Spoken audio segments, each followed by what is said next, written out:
ಹರೇ ಶ್ರೀನಿವಾಸ. ಕೃಷ್ಣನ ಭಕ್ತರಿಗೆಲ್ಲ ನನ್ನ ನಮಸ್ಕಾರ. ದಯವಿಟ್ಟು ನನ್ನ ಚಾನಲ್ಗೆ ಸಬ್ಸ್ಕ್ರೈಬ್ ಮಾಡಿ. ಇವಾಗ ವಿಡಿಯೋಗೆ ಹೋಗೋಣ. ಹರೇ ಶ್ರೀನಿವಾಸ. ಏನಿವತ್ತು ಯಾರೋ ಮನೆಗೆ ರಮಾದೇವಿ ಮೇಡಮ್ ಕರ್ಕೊಂಬಂದ್ಬಿಟ್ಟಿದ್ದಾರೆ. ಸುತ್ತಲೂ ನೋಡ್ತಾ ಇದ್ದೆ ರಮಾದೇವಿ ಮೇಡಮ್ ಅಲ್ಲ ಅಂತ ನೀವೆಲ್ಲ ಅನ್ನಿಸ್ತಾ ಇದೆ ಅಲ್ವಾ? ಖಂಡಿತವಾಗ್ಲೂ ಹೌದು. ಏನು ಅಂದರೆ ಇವತ್ತು ಒಬ್ಬರು ಸಾಧಕರ ಮನೆಗೆ ನಾನು ಬಂದಿದ್ದೀನಿ. ಅವರು ಎಷ್ಟು ದೊಡ್ಡ ಸಾಧನೆ ಮಾಡಿದ್ದಾರೆ ಗೊತ್ತಾ? ಆದರೆ ಅವ್ರ ಮುಖದಲ್ಲಿ, ಅವ್ರ ಭಾಷೆಯಲ್ಲಿ ಆ ಸಾಧನೆಯನ್ನು ವ್ಯಕ್ತನೇ ಪಡಿಸಲ್ಲ. ಅಂದರೆ ಅಷ್ಟು ನಾನೇನು ಮಾಡಿಲ್ಲ, ನಾ ಹಂಕರ್ತ ಹರಿಕರ್ತ ಅಂತ ಇಷ್ಟೇ ಹೇಳ್ತಾರೆ. ಮತ್ತು ಅವ್ರ ಸಾಧನೆ ಏನು ಮಾಡಿದ್ದಾರೆ ಅಂತ ನಾನು ಪರಿಚಯ ಮಾಡಿಸ್ತೀನಿ. ಅದ್ರ ಜೊತೆಗೆ ನೀವು ಕೂಡ ಸಾಧನೆ ಮಾಡ್ಕೋಬೋದು. ಸುಮ್ಮನೆ ನಮ್ಮದು ಸಮಯ ಆಗೋಯ್ತಪ್ಪ, ನಮ್ಮ ಜೀವನ ಇಷ್ಟೇ ಅಂತ ಅಂದ್ಕೋಬೇಡಿ. ಅವ್ರ ಮಾತು ಕೇಳಿ, ಅವ್ರ ಫೋನ್ ನಂಬರ್ ಕೂಡ ಕೊಡ್ತಾರೆ, ಅವ್ರನ್ನ ಕಾಂಟ್ಯಾಕ್ಟ್ ಮಾಡಿ. ನೀವು ಕೂಡ ಜೀವನದಲ್ಲಿ ದೊಡ್ಡ ಸಾಧನೆ ಮಾಡ್ತೀರಾ. ಇವಾಗ ಅವ್ರು ಯಾರು, ಅವ್ರ ಹೆಸರೇನು ಅಂತ ಪರಿಚಯ ಮಾಡಿಸೋಣ, ಬರ್ತೀರಾ? ಹರೇ ಶ್ರೀನಿವಾಸ. ನಮಸ್ತೆ ಮೇಡಮ್. ನಮಸ್ತೆ. ನಮ್ಮ ಕೃಷ್ಣನ ಭಕ್ತರಿಗೆ ನಿಮ್ಮ ಹೆಸರನ್ನ ಪರಿಚಯ ಮಾಡಿಕೊಡಿ. ನನ್ನ ಹೆಸರು ಜ್ಯೋತಿ ಕೃಷ್ಣ ಅಂತ. ನೀವು ಯಾವುದರಲ್ಲಿ ಸಾಧನೆ ಮಾಡಿದ್ದೀರಾ? ನಮ್ಮ ಕೃಷ್ಣನ ಭಕ್ತರಿಗೆ ಸ್ವಲ್ಪ ಹೇಳಬೇಕಾಗಿತ್ತು. ರಾಯರು ಮಾಡಿಸಿದಂಥ ನಮ್ಮ ಒಂದು ಏನು ಜೀವನದ ಒಂದು ದಾರಿ ಸಾಧನೆ ಅಂತಂದು ಅವರು ನಾನು ತಿಳಿಸ್ತಾ ಇದ್ದಾರೋ, ಪ್ರತಿಯೊಂದನ್ನು ಹೆಜ್ಜೆ ಹೆಜ್ಜೆಗೂ ನನ್ನನ್ನು ನಡೆಸಿ ಏನು ಮಾಡಿಸ್ತಾ ಇದ್ದಾರೋ ಅದನ್ನು ಮಾಡಲಿಕ್ಕೆ ನಾನು ಹೊರಟಂಥವಳು. ರಾಯರು ಮಾಡಿಸಿದಷ್ಟು ಇನ್ನು ಮುಂದಕ್ಕೆ ಹೋಗ್ಲಿಕ್ಕೂ ನನಗೆ ಆಸೆ ಇದೆ. ಈಗ ಸದ್ಯಕ್ಕೆ ನಾನು ಸಂಸ್ಕೃತದಲ್ಲಿ ವಿದ್ವತ್ ಮಾಡಿದ್ದೀನಿ. 2 ಸರ್ತಿ PhD ಸಿಕ್ಕಿದೆ. ಯಾವ ಸಬ್ಜೆಕ್ಟಲ್ಲಿ ನೀವು PhD ಮಾಡಿರೋದು? ವೇದಾಂತ, ದ್ವೈತ ವೇದಾಂತದಲ್ಲಿ ರುಕ್ಮಿಣೀಶ ವಿಜಯ ಅಂತ ಅಂದ್ಬಿಟ್ಟು ಶ್ರೀ ವಾದರಾಜರು ಬರೆದಂಥ ರುಕ್ಮಿಣೀಶ ವಿಜಯ ಅಂತೇನಿದೆಯೋ ಅದರಲ್ಲಿ ದ್ವೈತ ವೇದಾಂತದ ತತ್ವಗಳು ಅಂತ ಅಂದ್ಬಿಟ್ಟು ನನಗೆ ವಿಷಯ ಕೊಟ್ಟಿದ್ರು. ಪೂರ್ಣಪ್ರಜ್ಞಾ ವಿದ್ಯಾಪೀಠದಿಂದ ಅವರು ಕೊಟ್ಟಿದ್ದಕ್ಕೆ ನಾನು ಸೆಲೆಕ್ಟ್ ಆಗಿದ್ದು ನಂದು ತುಂಬ ಅದೃಷ್ಟ ಅಂತಂದು ಹೇಳಬೇಕು. ಅದು ನನಗೆ ಬಂತು. ನಾನು ಅದ್ರ ಮುಂದೆ ಅದರಲ್ಲಿ ಮಾಡ್ಕೊಂಡು ಹೋಗ್ತಾ ಇದ್ದೀನಿ. ಅದಾಯಿತು. ಅದರಂತೆಯೇ ಹಿರಿಯರು ವಿಶ್ವೇಶ್ವರ ತೀರ್ಥರು ಏನಿದ್ರು, ನಮ್ಮ ಪೇಜಾವರ ಮಠದ ವಿಶ್ವೇಶ್ವರ ತೀರ್ಥರು, ಅವರು ಇರಬೇಕಾದಾಗ ರಾಷ್ಟ್ರೀಯ ಸಂಸ್ಕೃತ ಸಂಸ್ಥಾನ ಅಂತ ದೆಹಲಿಯಲ್ಲಿ ಅವ್ರದ್ದು ಸಂಸ್ಥೆ ಇದೆ. ಮೂಲ ಇದು ಅಲ್ಲಿರೋದು. ಇಲ್ಲಿ ಅವ್ರದ್ದೊಂದು ಬ್ರಾಂಚ್ ಇದೆ. ಸೊ ಅಲ್ಲಿಂದ ನನಗೆ ಸೆಲೆಕ್ಟ್ ಆಯಿತು. ನಾನು ಅಲ್ಲಿಂದ ರುಕ್ಮಿಣೀಶ ವಿಜಯದ ಮೇಲೆ ನಾನು ವಿದ್ಯಾವಾರಿಧಿ ಪದವಿಗೆ ಪ್ರಯತ್ನ ಮಾಡಿದೆ. ನಾನು ಮತ್ತೆ ಇದನ್ನು ಓದಬೇಕು ಅಂತ ಹೇಗೆ ನಿಮಗೆ ಮನಸ್ಸು ಬಂತು? ರಾಯಡೆ, ಅದನ್ನು ರಾಯಡೆ. ಯಾಕೆಂದರೆ ನಾನು ಅಲಂಕಾರದಲ್ಲಿ ಮಾಡೋಣ, ಯಾಕೆ ಅಂದರೆ ಒಪ್ಕೊಳ್ಬೋದೋ ಇಲ್ವೋ ಅಂತನೋ ಒಂದು ಸಂಕೋಚದಲ್ಲಿ ಇದ್ದೆ. ನಾನು ರುಕ್ಮಿಣೀಶ ವಿಜಯ ಓದಿದ್ದೆ. ನನ್ನ ಮನಸ್ಸಿನಲ್ಲಿ ಇತ್ತು ಅದರಲ್ಲಿದು ಒಂದು ಏನಾದರೂ ಒಂದು ಮಾಡಬೇಕು ಅಂತ. ಅದರಲ್ಲೂ ಅದು ಇರೋದೇ ಒಂದು ಕಾವ್ಯ ಆದ್ದರಿಂದ ಅದರಲ್ಲಿ ಅಲಂಕಾರದ ಒಂದು ಅಂಶಗಳೇನಿದೆಯೋ ಅದನ್ನು ತೆಗೆಯೋಣ ಅಂತ ಮನಸ್ಸಿಗಿತ್ತು. ಆದರೆ ನಾನು ವಿಷಯಗಳನ್ನ ನಾನು ಕೊಟ್ಟಾಗ ಅವರು ಹೇಳಿದರು, ನೀನು ದ್ವೈತ ವೇದಾಂತ ಆಗಿದೆ ನಿಂದು ವಿದ್ವತ್ತು, ಅದರಿಂದ ನೀನು ವೇದಾಂತದ ವಿಚಾರವನ್ನೇ ತಗೋ ಅಂತ ಅಂದ್ಬಿಟ್ಟು ಹೇಳಿದ್ರು ಅವರು. ನಾಗಸಂಪಿ ಆಚಾರ್ಯ ನಾನು ಹೇಳಿದ್ದು. ಸೊ ಅವ್ರು ಹೇಳಿದ್ಮೇಲೆ ಅವ್ರಿಗೆ ಹೇಳಿದ್ದನ್ನು ಹ್ಞೂ ಅಂದೆ, ಅಷ್ಟೇ, ಇನ್ನೇನಿಲ್ಲ. ಸೊ ಅದರಂತೆ ನಾನು ಸಿನಾಪ್ಸಿಸ್ ಮಾಡಿಕೊಟ್ಟೆ. ಸಿನಾಪ್ಸಿಸ್ ಮಾಡಿ ಆದಮೇಲೆ ಮುಂದೆ. ನೀವು ತುಂಬ ಜನಕ್ಕೆ ಪಾಠ ಹೇಳ್ಕೊಟ್ಟಿದ್ದೀರಾ? ಹೌದು. ಮುಖ್ಯ ನಾನು ಈ ಸಂಸ್ಕೃತ ದಾರಿ ಬರಬೇಕಾದ್ರೆ ಸಂಸ್ಕೃತ ಭಾರತಿ ಅಂತ ಒಂದು ಸಂಸ್ಥೆ ಇದೆ. ಅದು ಇವಾಗ ವಿಶ್ವವ್ಯಾಪಿ ಅಂತ ಹೇಳಬೇಕು. ಮೊದಲು ಅದು ಶುರುವಾಗಿದ್ದು ಇಲ್ಲೇ ಬೆಂಗಳೂರಲ್ಲೇ ಹಿಂದೂ ಸೇವಾ ಪ್ರತಿಷ್ಠಾನ ಅನ್ನೋ ಹೆಸರಿನಲ್ಲಿ ಅದು ಶುರುವಾಗಿತ್ತು. ಅದಾದಮೇಲೆ ಅಕ್ಷರಂ ಅನ್ನೋದು ಅದರದ್ದು ಭವನದ ಹೆಸರು. ಅದಾದಮೇಲೆ ಅದಕ್ಕೆ ಸಂಸ್ಕೃತ ಭಾರತಿ ಅಂತಲೇ ನಾಮಕರಣ ಆಯಿತು. ಆ ಸಂಸ್ಕೃತ ಭಾರತಿಯಿಂದ ನಾನು ಮೊದಲಿಗೆ ಸಂಸ್ಕೃತದ ಒಂದು ಮಾರ್ಗದಲ್ಲಿ ನಾನು ಪಾದಾರ್ಪಣೆ ಮಾಡಿದ್ದು. ಪರಮಾತ್ಮ ಹಾಗೆ ಕರ್ಕೊಂಡು ಬಂದ. ನಾನು ಓದಬೇಕು ಅಂತಲೂ ಇದ್ದಿದ್ದಿಲ್ಲ, ಹಾಗೆ ಕರ್ಕೊಂಡು ಬಂದಿದ್ದು, ತಾನಾಗೆ ಮಾಡಿಸಿದ್ದು. ಇಲ್ಲಿವರೆಗೂ ನನ್ನ ಕೈ ಹಿಡಿದಿದ್ದಾನೆ ಅಂತಂದರೆ ಅದು ಅವ್ರದ್ದೇ ಅನುಗ್ರಹ, ನಂದೇನೂ ಇಲ್ಲ.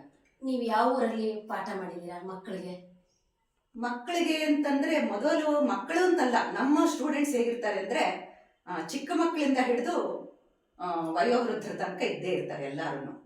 ಸಂಭಾಷಣೆಯನ್ನು ಮೊದಲು ನಾನು ಪಾಠ ಮಾಡೋಕ್ಕೆ ಶುರು ಮಾಡಿದ್ದು. ಇದನ್ನು ಆರಂಭ ಮಾಡಿ ನಾನು 32 ವರ್ಷನೇ ಕಳೆದಿದೆ.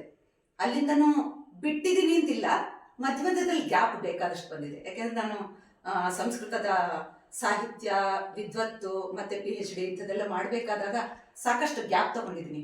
ಆದರೆ ಮಧ್ಯದಲ್ಲಿ ಮಾಡ್ತಾನೆ ಇದ್ದೀನಿ, ಬಿಟ್ಟಿಲ್ಲ. ಮತ್ತೆ ಮಂತ್ರಾಲಯದಲ್ಲಿ ಪಾಠ ಮಾಡಿದ್ರಿ ಅಂತ ಕೇಳ್ಪಟ್ಟೆ, ಅದ್ರ ಬಗ್ಗೆ ಒಂಚೂರು. ಅದು ಸುಷುಮೀಂದ್ರರ ಅನುಗ್ರಹ. ನಾನು ಅನ್ಕೊಂಡಿದ್ದಿಲ್ಲ ಅಲ್ಲಿ ಮಾಡ್ಲಿಕ್ಕೆ ಆಗತ್ತೆ ಅಂತ.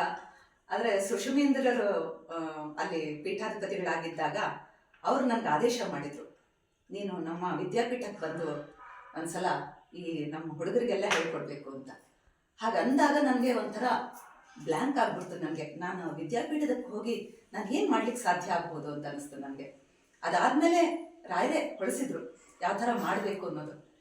ಈ ಒಂದು ಮಾರ್ಗದರ್ಶನ ಆಗಲಿ ಅಥವಾ ಒಂದು ಪ್ಲಾನಿಂಗ್ ಮೆಥಡ್, ಆ ಪದ್ಧತಿಯನ್ನು ನನಗೆ ಹೇಳ್ಕೊಟ್ಟಿದ್ದು ಅಂದರೆ ಅಕ್ಷರಂ ಅಂತಲೇ ಹೇಳಬೇಕು. ಆ ಅಕ್ಷರಂನಲ್ಲಿ ನಾನು ಸಾಕಷ್ಟು ಕ್ಲಾಸ್ಗಳನ್ನ ಓದಿದ್ದೀನಿ, ಮಾಡಿದ್ದೀನಿ, ಅಲ್ಲಿ ಭಾಗವಹಿಸಿದ್ದೀನಿ. ತುಂಬ ವಿವಿಧವಾದಂಥ ವಿಭಿನ್ನವಾದಂಥ ತರಗತಿಗಳನ್ನ ಅಲ್ಲಿ ನಡೆಸಿದ್ದೀನಿ ನಾನು. ಹಾಗಾಗಿ ಅದೇ ಒಂದು ಇದರಲ್ಲಿ ನಾನು ಈ ಒಂದು ಇದನ್ನು ಕ್ಲಾಸ್ ಹೇಗಿರಬೇಕು ಅನ್ನೋದನ್ನು ಪ್ಲಾನಿಂಗ್ ಮಾಡಿ ನಾನು ಒಂದು 4 ಜನನ ನನ್ನ ಜೊತೆಗೆ ಕರ್ಕೊಂಡು ಹೋಗಿದ್ದೆ. ಅಂದರೆ ನನ್ನನ್ನು ಸೇರಿಸಿ 4 ಜನ ಅಲ್ಲಿ ವಿದ್ಯಾಪೀಠದಲ್ಲಿ ನಾನು ಹೋಗಿ ಇಡೀ ದಿನ ಅಲ್ಲಿ ಕ್ಲಾಸ್ ಮಾಡಿದೆ. ಹೇಗೆ ಅಂತಂದರೆ ಬೆಳಗ್ಗೆ 9 ಗಂಟೆಯಿಂದ ಆರಂಭ ಮಾಡಿ ರಾತ್ರಿ 8 ಗಂಟೆವರೆಗೂ. ಇದನ್ನ ಅವ್ರಿಗೂ ಆಶ್ಚರ್ಯ ಆಯ್ತು, ಹೀಗೆ ಮಾಡ್ಲಿಕ್ಕೆ ಸಾಧ್ಯನಾ ಅಂತ. ಅವ್ರು ಮಾಡಿದಾಗ ಆಮೇಲೆ ಅವ್ರು ತುಂಬಾ ಸಂತೋಷಪಟ್ಟರು. ಶ್ರೀಗಳು ಹರಿಸಿದ್ರು ನಮ್ಮನ್ನು, ಆ ರೀತಿ ಮಾಡಿದ್ದಾಯ್ತು. ಅದಾದಮೇಲೆ ಮತ್ತೆ ಇವಾಗಿನ ಇಂದಿನ ಸುಬುಧೇಂದ್ರ ತೀರ್ಥರು ಏನಿದ್ದಾರೆ ಅವರು ಕೂಡ ಮತ್ತೆ ಕರೆಸಿ ಮತ್ತೆ ಇನ್ನೊಂದು ಸಲ ಅಂಥದ್ದೇ ಒಂದು ತರಗತಿಗಳನ್ನ ನಡೆಸಬೇಕು ಅಂತ ಹೇಳಿದರು. ಆಗಲೂ ನಾವು 4 ಜನ ಹೋಗಿ ನಾವು ಅಲ್ಲಿ ನನ್ನ ಜೊತೆಗೆ ಅವರೂ ವಿದ್ವಾಂಸರೇ ಆಗಿದ್ದರು, ನನ್ನ ಜೊತೆಗೆ ಬಂದಂಥವ್ರು. ಅಂಥವರೆಲ್ಲ ನನ್ನ ಮಾತಿಗೆ ಹೋಗ್ಬಿಟ್ಟು ನನ್ನ ಜೊತೆಗೆ ಅವರು ಸಹಕಾರ ಕೊಟ್ಟಿದ್ದು ಅವ್ರಿಗೆಲ್ಲ ನಾನು ಧನ್ಯವಾದಗಳನ್ನ ಹೇಳಬೇಕು ಆ್ಯಕ್ಚುಲಿಗೆ. ಈ ರೀತಿಯಲ್ಲಿ ನಾವು 4 ಜನ ಹೋಗಿ ನಾವಲ್ಲಿ ಇಡೀ ದಿನ ತರಗತಿಗಳನ್ನ ಮಾಡಿ ಅವ್ರಿಗೆಲ್ಲ ಸಂತೋಷ ಆಗೋ ಹಾಗೆ ಮಾಡಿದ್ದು ರಾಯರ ಅನುಗ್ರಹ ಅಂತ ಹೇಳಬೇಕಾಗುತ್ತೆ. ಇದು ಒಂದು ನಡೀತು ಕಾರ್ಯಕ್ರಮ. ಅದಾದ್ಮೇಲೆ ಕೂಡ ನಾನು ಪೂರ್ಣಪ್ರಜ್ಞ ವಿದ್ಯಾಪೀಠದಲ್ಲೂ ಹರಿದಾಸ್ ಭಟ್ರು ಕೇಳಿದ್ರು ಅಂತ ಅಂದ್ಬಿಟ್ಟು ಅವರು ಅಲ್ಲಿ ಇದರಲ್ಲಿ ಕೂಡ ಪೂರ್ಣಪ್ರಜ್ಞ ವಿದ್ಯಾಪೀಠದಲ್ಲೂ 2 ಸರ್ತಿ ತರಗತಿಗಳನ್ನ ನಡೆಸಿದ್ದಾಯಿತು. ಸಂಭಾಷಣಾ ಶಿಬಿರ ಅಲ್ಲಿ ಮಾಡಿದ್ದು, ಸಂಭಾಷಣಾ ಶಿಬಿರ ಮಾಡಿದ್ದಾಯಿತು.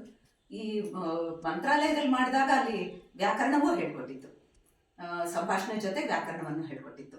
ಇಲ್ಲಿ ಹಂಗಲ್ಲ, ಸಂಭಾಷಣೆಯನ್ನು ಮಾತ್ರ ಹೇಳ್ಕೊಟ್ಟಿದ್ದು. ಸೊ ಇದಾಯಿತು. ಅದಾದಮೇಲೆ ಪೂರ್ಣಪ್ರಮತಿ ಶಾಲೆ ಇವಾಗ ಸಂಸ್ಕೃತದ ಇದನ್ನೇ ಪ್ರಧಾನವಾಗಿ ನಡೆಸ್ತಾ ಇದ್ದಾರಲ್ಲ, ಅಲ್ಲಿ ಕೂಡ ಮಾಡಿದ್ದೆ. ಅದಾದಮೇಲೆ ಒಂದು ಇದರಲ್ಲಿದೆ ಶುಭಂ ಕರೋತಿ ಅಂತ ಅಂದ್ಬಿಟ್ಟು ಮೈತ್ರೇಯಿ ಗುರುಕುಲ ಅಂತ ನಮ್ಮ ಕನಕಪುರದಿಂದ ಅದು ಅಲ್ಲ ಕೆಂಗೇರಿ ಹತ್ರ ಇದೆ ಒಂದು, ಅದು ಸಂಸ್ಕೃತದ್ದೇ ಶಾಲೆ. ಅಲ್ಲಿ ಟೀಚರ್ಸಿಗೆ ಟ್ರೈನಿಂಗ್ ಮಾಡಿತ್ತು ಒಂದ್ಸಲ.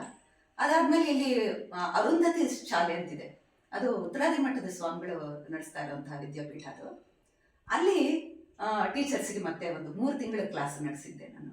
ಹೀಗೆ ಏನೋ ಭಿನ್ನ ಭಿನ್ನವಾದಂಥ ಇದು ರಾಯರು ಯಾವ ದಾರಿ ತೋರಿಸ್ತಾರೋ ಅಂಥದ್ದನ್ನು ಮಾಡ್ತಾ ಹೋಗ್ತಿದ್ದೀನಿ. ಮತ್ತಿನ್ನೊಂದು ಪ್ರಶ್ನೆ, ನಿಮಗೂ ಕೂಡ ಇವ್ರ ಥರನೇ ಸಾಧನೆ ಮಾಡಬೇಕು ಅಂತ ಆಸೆ ಆಗ್ತಾ ಇದೆಯಾ? ನೀವೇನು ಚಿಂತೆ ಮಾಡಬೇಡಿ, ಈಗ ಇವ್ರದ್ದು ಫೋನ್ ನಂಬರ್ ಕೊಡ್ತೀನಿ, ನೀವು ಏನೇನು ಬೇಕೋ ಫೋನ್ ಮಾಡಿ ಕೇಳಿ. ನೆಕ್ಸ್ಟು ನನ್ನ ಭಕ್ತನ ನೀವು ಕೂಡ ಕೂಡಬೇಕು, ಸರಿನಾ? ಈಗ ಕೇಳ್ತೀನಿ. ಮತ್ತು ನಮ್ಮ ಕೃಷ್ಣನ ಭಕ್ತರು ಇದ್ದಾರೆ, ಅವ್ರಿಗೂ ಏನಾದರೂ ನೀವು ಈ ಥರ ಹೇಳ್ಕೊಟ್ಟು ಪಾಠನ ಹೇಳ್ಕೊಟ್ಟು, ಎಲ್ಲ ಮಕ್ಳಿಗೂ ಪಾಠ ಮಾಡಿದ್ದಾರೆ. ಪಾಪ ನಮ್ಮ ಕೃಷ್ಣನ ಭಕ್ತರು ಏನೋ ಅವ್ರು ಪಾಪ ಮಾಡಿದ್ದಾರೆ, ಅವರು ಕೂಡ ಪುಣ್ಯ ಮಾಡಿದ್ದಾರೆ, ಅವ್ರಿಗೂ ಕೂಡ ನೀವು ಹೇಳ್ಕೊಡ್ಬೇಕು. ನಿಮ್ಮ ಫೋನ್ ನಂಬರು ದಯವಿಟ್ಟು ಹೇಳಿದ್ರೆ ಅವ್ರು ಫೋನ್ ಮಾಡ್ತಾರೆ. ಅವ್ರು ಏನು ಕೇಳ್ತಾರೆ ನೀವು ಅವ್ರಿಗೆ ಪಾಠ ಮಾಡಿ ನಿಮ್ಮ ಸ್ಥಾನದಲ್ಲಿ ಕೂಡ್ಸೋ ಥರ ಅವ್ರಿಗೆ ಮಾಡಿ ಅಂತ ಖಂಡಿತವಾಗ್ಲು ಇದನ್ನೆಲ್ಲ ಅನುಗ್ರಹ ಮಾಡೋದು ದೇವರು ಮತ್ತು ರಾಯರು ಅಷ್ಟೇ ಆಗಲಿ, ನಮ್ಮಿಂದ ಅಲ್ಲ. ನಾನು ಅವ್ರೇನನ್ನ ಅಂಥ ಒಂದು ಅವಕಾಶ ಕೊಟ್ಟರೆ ಖಂಡಿತವಾಗ್ಲೂ ನಿಮ್ಗೆಲ್ಲರಿಗೂ ಕೂಡ ಮಾಡ್ಲಿಕ್ಕೆ ನನಗೆ ಆಸೆನೇ ಇದೆ. ಖಂಡಿತವಾಗ್ಲೂ ನೀವು ಚಿಕ್ಕವರಿದ್ದರೆ 4 ಪುಸ್ತಕಗಳು ಅದಕ್ಕೆ ಬೇರೆ ಬೇರೆ ಇದೆ. ಸರಳ, ಸುಗಮ, ಸರಸ ಮತ್ತು ಸುಖದ ಅಂತ 4 ಪುಸ್ತಕಗಳಿದೆ. ಅದು 4ನೇ ಕ್ಲಾಸ್ಗೆ ಬಂದಂಥ ಮಕ್ಕಳು ಎಕ್ಸಾಮ್ ಕಟ್ಟಬಹುದು. ಅಂದರೆ 3ನೇ ಕ್ಲಾಸ್ಗೆ ಅವ್ರು ಎಂಟರ್ ಆಗಿದ್ರೆ ಸಾಕು, ಅವರು ಅಲ್ಲಿಂದ ಈ ಪರೀಕ್ಷೆಗಳನ್ನ ತಗೊಂಡು ಅವರು ಹೈಸ್ಕೂಲಲ್ಲಿ ಚೆನ್ನಾಗಿ ಈ 4 ಪರೀಕ್ಷೆಗಳನ್ನ ಮಾಡಿಕೊಂಡ್ರೆ ಅವರು ಹೈಸ್ಕೂಲಲ್ಲ ಖಂಡಿತ ಅವರು ಮಾಡಲಿಕ್ಕೆ ಸಾಧ್ಯ ಆಗುತ್ತೆ, ಸಂಸ್ಕೃತ ಓದಲಿಕ್ಕೆ ಸಾಧ್ಯ ಆಗುತ್ತೆ. ಸೊ ಇದಕ್ಕೊಂದು ಮಾರ್ಗ ಇದೆ. ಅದಲ್ಲದೆ ದೊಡ್ಡವರು ಅಂದರೆ 16 ವರ್ಷ ಮೇಲ್ಪಟ್ಟಂಥವ್ರು, ಅಲ್ಲಿಂದ ಯಾವುದೇ ವಯಸ್ಸಿಗೆ ಬಂದಿರಲಿ, ಅವರೆಲ್ಲರೂ ಪ್ರವೇಶ, ಪರಿಚಯ, ಶಿಕ್ಷಾ, ಕೋವಿದ ಈ 4 ಪರೀಕ್ಷೆಗಳನ್ನ ಮಾಡ್ಕೋಬೋದು. ಈ 4 ಪರೀಕ್ಷೆಗಳನ್ನ ಕಲಿತ್ಕೊಂಡ್ರೆ ಪರೀಕ್ಷೆ ಪಾಸ್ ಆದರೆ ಯಾವುದೇ ಸಂಸ್ಕೃತದ ಶ್ಲೋಕವನ್ನು ಬಿಡಿಸಿ ಅದನ್ನು ಅರ್ಥ ಮಾಡಿಕೊಳ್ಳುವಂಥ ದಾರಿಗೆ ಬರ್ತೀರಿ ನೀವು. ಈ ಒಂದು ಇದನ್ನು ನಾವು ಹೇಳ್ಬೋದು. ಇದನ್ನು ನಿಮ್ಮ ಒಂದು ಅಂದರೆ ಕನ್ನಡ ಮಾಧ್ಯಮ ಆಗ್ಬೋದು ಅಥವಾ ಆಂಗ್ಲ ಮಾಧ್ಯಮ ಆಗ್ಬೋದು, ಇದಲ್ಲದೆ ಇನ್ನೂ ಒಂದು 6-7 ಮಾಧ್ಯಮಗಳಲ್ಲಿ ಈ ಪರೀಕ್ಷೆಗಳನ್ನ ನಡೆಸ್ತಾ ಇದ್ದಾರೆ. ಸೊ ಯಾರಿಗೆ ಯಾವುದು ಅನುಕೂಲನೋ ಅದನ್ನು ತಗೊಂಡು ನೀವು ಅದನ್ನು ಓದಿ ಮುಂದೆ ಬರ್ಬೋದು. ಇದಕ್ಕೆ ನೀವೇನೇ ತಗೊಂಡ್ರು ಕೂಡ ಪರೀಕ್ಷೆಗಳನ್ನ ಇದಕ್ಕೆ ನಿಮ್ಗೆ ಮತ್ತೆ ಅಭ್ಯಾಸ ಮಾಡಿಸ್ಲಿಕ್ಕೆ ಸಹಾಯ ಮಾಡಲಿಕ್ಕೆ ಟೀಚರ್ಸ್ ಸಿಗ್ತಾರೆ. ಈ ಮಕ್ಕಳನ್ನು ಕೂಡ ಅಷ್ಟೇ, ಮಕ್ಕಳು ಪರೀಕ್ಷೆ ಆದರೂ ಕೂಡ ದೊಡ್ಡವರು ಕೂಡ ಪರೀಕ್ಷೆ ತಗೊಳ್ಬೋದು. ಇದು 4ನೇ ಕ್ಲಾಸಿಗೆ ಬಂದಂಥ ಮಕ್ಕಳು ಇದನ್ನು ಪರೀಕ್ಷೆ ಬರೀಲಿಕ್ಕೆ ಮೊದಲ ಅವಕಾಶ. ಅಲ್ಲಿಂದ ಹಿಡಿದು ನೀವು ಎಷ್ಟೇ 80 ವರ್ಷ ಆಗಿದ್ರು ಕೂಡ ಪರೀಕ್ಷೆಯನ್ನು ಕಟ್ಟಬಹುದು. ಇದನ್ನು ಜ್ಞಾನ ಮಾತ್ರ ಒಂದು ಮಾತು ರಮಾದೇವಿಯವರು ನಮಗೆ ಹೇಳ್ತಾ ಇದ್ದಾರೆ, ಅದನ್ನು ಅದೇ ರೀತಿಯಲ್ಲಿ ನಾನು ಹೇಳ್ತೀನಿ. ಜ್ಞಾನ ಮಾತ್ರ ನಮ್ಮ ಒಂದು ಜೀವನದ ಇಲ್ಲಿ ಬಿಟ್ಟು ಹೋಗುವಂಥ ಆಸ್ತಿ ಅಲ್ಲ. ಎಲ್ಲದನ್ನು ಬಿಟ್ಬಿಟ್ಟು ಹೋಗ್ತೀವಿ, ನಮ್ಮ ಶರೀರವನ್ನು ಬಿಟ್ಟು ಹೋಗ್ತೀವಿ, ಅದರ ಜ್ಞಾನವನ್ನು ಮಾತ್ರ ನಾವು ಕಟ್ಟಿಕೊಂಡು ಹೋಗುವಂಥ ಬುದ್ಧಿ. ಹಾಗಾಗಿ ದಯವಿಟ್ಟು ನೀವೆಲ್ಲರೂ ಕೂಡ ಸಂಸ್ಕೃತದ ದಾರಿಗೆ ಬನ್ನಿ, ಸಂಸ್ಕಾರವನ್ನು ಬೆಳೆಸ್ಕೊಳ್ಳಿ ಮತ್ತು ನಮ್ಮ ಸಂಸ್ಕೃತಿಯನ್ನು ಉಳಿಸಿ ಅಂತ ನಾವು ಇದರ ಮೂಲಕ ನಾವು ವಿನಂತಿ ಮಾಡಿಕೊಳ್ಳುವಂಥದ್ದು. ದಯವಿಟ್ಟು ಆದಷ್ಟು ಹೆಚ್ಚು ಜನ ಇದಕ್ಕೆ ಭಾಗವಹಿಸಿ ಅಂತ ಇದರಿಂದ ನಾನು ಕೇಳ್ಬೋದು. ಕೇಳಿಸ್ಕೊಂಡ್ರೆ ಖುಷಿ ಆಯ್ತಾ ನಿಮಗೆ? ನೀವು ಕೂಡ ಸಾಧನೆ ಮಾಡ್ಬೋದು ಅಂತ ನಿಮ್ಗೊಂದು ಧೈರ್ಯ ಬಂತಲ್ವಾ? ಈಗ ಅವ್ರ ಫೋನ್ ನಂಬರ್ ನಾನು ಕೊಡ್ತೀನಿ, ನೀವೆಲ್ಲ ಬೇಗ ನೋಟ್ ಮಾಡ್ಕೋಬೇಕು. ನಿಧಾನಕ್ಕೆ ಹೇಳ್ತಾರೆ, ಅದನ್ನು ಫೋನ್ ಮಾಡಿ ನೀವು ನಾಳೆ ದಿವಸ ಮಾರೋ ದಿವಸ ನೀವು ಅವರಿಗೆ ಫೋನ್ ಮಾಡಬೇಕು. ಗೊತ್ತಾಯ್ತಲ್ವಾ ಮೇಡಮ್? Phone number 7760116370. ಜ್ಯೋತಿ ಕೃಷ್ಣ ನನ್ನ ಹೆಸರು. 777760116370. ಇವ್ರ ಹೆಸರು ಜ್ಯೋತಿ ಕೃಷ್ಣ ಅಂತ. ಇವ್ರಿಗೆ ಫೋನ್ ಮಾಡಿ ನಾನು ಏನು ಮಾಡಬೇಕು, ಹೇಗೆ ಓದಬೇಕು, ಅದೆಲ್ಲ ನಿಮ್ಗೆ ಏನು ಅನಿಸಿದೆ, ನಿಮ್ಮ ಮನಸ್ಸಿನ ಆಸೆನ ಇವ್ರ ಹತ್ರ ಹೇಳಿ. ದೇವರಾಗಿ ಇವರು ನಿಮ್ಮ ಪಾಲಿಗೆ ಬಂದಿದ್ದಾರೆ. ನಿಮ್ಮ ಜ್ಞಾನನ ಜಾಸ್ತಿ ಮಾಡ್ಕೊಳ್ಳಿ. ನಾವು ವೇಸ್ಟ್ ಮಾಡಿ ನಮಗೇನೋ ಕೈಲಾಗಲ್ಲ ಅಂತ ದಯವಿಟ್ಟು ಅಂದ್ಕೊಬೇಡಿ. ಪ್ರತಿಯೊಬ್ಬರು ಕೂಡ ನೀವೆಲ್ಲ ಸಾಧಕರೇ. ನಿಜವಾಗ್ಲೂ ಹೇಳಬೇಕು ಅಂದರೆ ಅದೇ ನೀವು ಒಂಚೂರು ಮನಸ್ಸು ಮಾಡಬೇಕು. ಸರಿನಾ? ಮಾಡ್ತೀರಾ ಅಲ್ವಾ? ಈ ವಿಡಿಯೋ ಕೈ ಸೇರಿದ ತಕ್ಷಣ ನೀವು ಟಕ ಅಂತ ಫೋನ್ ಮಾಡೋಕ್ಕೆ ರೆಡಿ ಆಗಬೇಕು. ಸರಿನಾ? ಹರೇ ಶ್ರೀನಿವಾಸ. ಹರೇ ಶ್ರೀನಿವಾಸ. ನೀವು ಸಂಸ್ಕೃತದಲ್ಲಿ ಮಾತಾಡಬೇಕಾ? ನಿಮ್ಗೆ ಇಷ್ಟನಾ ಮಾತಾಡಬೇಕು ಅಂತ ಮೇಡಮ್ನವ್ರನ್ನ ಕೇಳಲ್ವಾ? ನೀವು ಸಂಸ್ಕೃತ ಮಾತಾಡೋದು ಕೂಡ ಕಲಿಸ್ಕೊಡ್ತೀರಾ ನಮ್ಮ ಕೃಷ್ಣನ ಭಕ್ತರಿಗೆ? ಖಂಡಿತ. ಏನಂದರೆ ಸಂಸ್ಕೃತ ಮಾತಾಡೋದನ್ನು 10 ದಿನದಲ್ಲಿ 2 ಗಂಟೆ, ದಿನಕ್ಕೆ 2 ಗಂಟೆ ಮಾತ್ರ ಕ್ಲಾಸ್ ಅಟೆಂಡ್ ಮಾಡಿದರೆ 10 ದಿನದಲ್ಲಿ ನೀವು ಮಾತಾಡೋದಕ್ಕೆ ಬರುತ್ತೆ. ಏನು ಪೂರ್ವ ಸಿದ್ಧತೆ ಇಲ್ಲದೆ, ನಿಮ್ಗೇನು ಗೊತ್ತಿಲ್ಲದೆ, ಪೂರ್ವ ಪರಿಚಯ ಇಲ್ಲದೆ ಕೂಡ ನೀವು 10 ದಿನದಲ್ಲಿ ಮಾತಾಡೋದನ್ನು ಕಲಿಬೋದು. ಅದಾದಮೇಲೆ ಪರೀಕ್ಷೆಗಳನ್ನ ತಗೊಳ್ಬೋದು. ಈಗ ಮೇಡಮ್ ಅವರು ಎಷ್ಟು ಜನಕ್ಕೆ ಪಾಠ ಕಂಡಕ್ಟ್ ಮಾಡ್ತಾ ಇದ್ರು ಅಂತ ಕೇಳೋಣ, ಬರ್ತೀರಾ?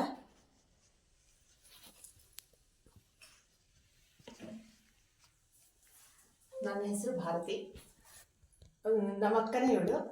ಇವಳಿಂದ ನಾನು ಸ್ಫೂರ್ತಿಯಾಗಿ ನಾನು MA ವಿದ್ವತ್ ಮಾಡಿದ್ದೀನಿ. ದ್ವೈತ ವಿದ್ವತ್ ಕಂಪ್ಲೀಟ್ ಆಗಿದೆ ನಂದು. ಸಂಸ್ಕೃತಲ್ಲೇ ಮಾತಾಡ್ಬೋದು, ತುಂಬ ಸುಲಭವಾಗಿ ಹೇಳ್ಕೊಡ್ತಾರೆ. ನನ್ನ ಹೆಸರು ರಾಜೇಶ್ವರಿ. ನನಗೆ ಭಗವದ್ಗೀತೆ ಪಾರಾಯಣ ಇದನ್ನೆಲ್ಲ ಹೇಳ್ಕೊಡ್ತಾ ಇದ್ದಾರೆ, ಕಲಿತಾ ಇದ್ದೀವಿ ನಾವು.